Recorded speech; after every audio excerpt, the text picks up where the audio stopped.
Here is the uncomfortable truth. A slower vector search can give you a better RAG product than a fast one. Because speed alone is not the job.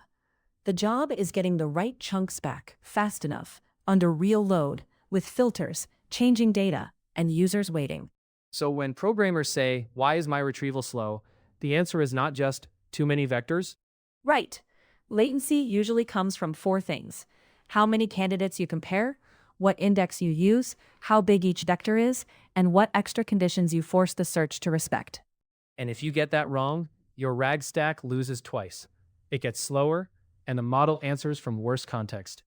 Exactly. Picture a support bot searching 5 million document chunks. If every query scans everything, the answer may take seconds. If the index narrows the hunt smartly, you can get useful recall in tens of milliseconds instead. Let's start with the most basic fight: exact search versus approximate search. Why does that one decision swing latency so hard? Exact search means you score the query against every candidate vector, or something very close to that. It is simple and accurate, but the work grows with the corpus. Approximate search builds shortcuts, so you inspect a tiny fraction of vectors. Shortcuts sounds like cheating. What do you give up? Usually, some recall. You may miss a true nearest neighbor, but for RAG, the best trade is often not perfect nearest neighbors. It is high enough recall at a predictable latency budget. So index choice is really a strategy decision, not just an implementation detail. Yes, a graph-style index can be very fast for top K queries because it hops through likely neighborhoods. A partition or inverted style index can be strong when the space clusters well, and you can probe only a few regions. Flat indexes stay useful for small corpora, benchmarking, or when exactness matters more than speed. Give me a concrete scenario where the wrong index quietly hurts a team. Say you start with 100,000 chunks, so exact search feels fine. Then you grow to 12 million chunks across product docs, tickets, and policies. Queries that once felt instant now queue up. If you stay with a flat scan, latency explodes. If you switch to an approximate index too aggressively, you may win speed but lose key policy snippets and create unsafe answers. The winner is the team that chooses an index based on corpus size, target recall, and update pattern. Update pattern matters too. A lot. Some indexes are great when the dataset is mostly static. Others handle frequent inserts and deletes more gracefully. If your knowledge base changes every hour, rebuild cost and fragmentation can become hidden latency taxes. Now, dimensionality. People treat embedding size like a minor spec. Why does it move search time? Because distance calculations happen across every dimension you keep. A 1536-dimensional vector generally costs much more to compare than a 384-dimensional one. More dimensions also mean more memory traffic, and memory movement is often the real bottleneck. So bigger embeddings are not automatically better. They can make retrieval slower before the model even speaks. Correct. And high dimensionality can also make indexing harder.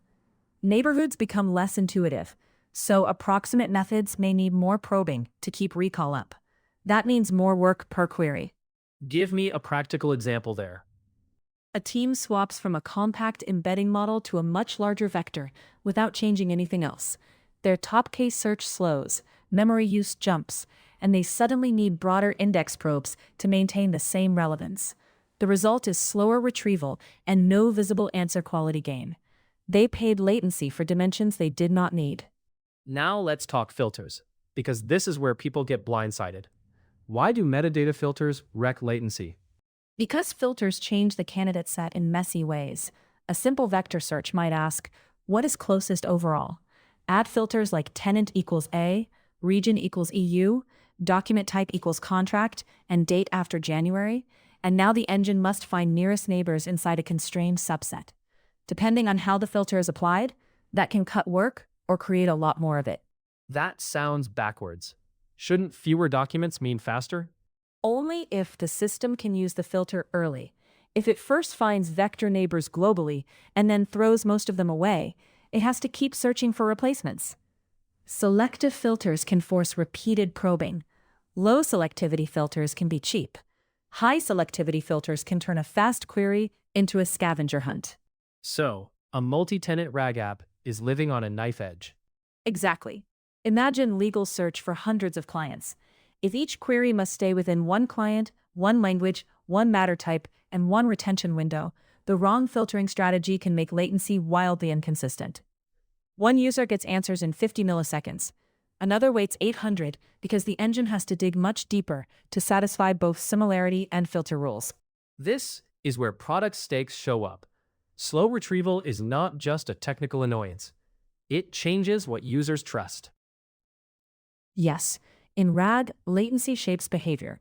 If retrieval is slow, teams shrink top K, reduce context, or skip second pass checks just to hit response targets. That can make answers faster, but weaker.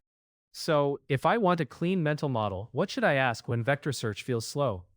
Ask, how many vectors are actually being examined? What index path decides that?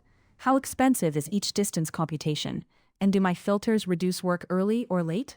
Those 4 questions explain most latency surprises. And the practical move is to treat retrieval like a budget, not a black box. Exactly. Corpus size chooses your search regime. Index choice decides the speed recall trade. Dimensionality sets the price of every comparison. Filters determine whether your fast path stays fast in the real world. Which means the teams that win are not the ones with the flashiest model. They are the ones whose retrieval stays sharp when the data gets bigger and the rules get tighter. That is the whole game. Vector search is fast when you limit work intelligently, and it gets slow when your system keeps paying for comparisons it did not need to make.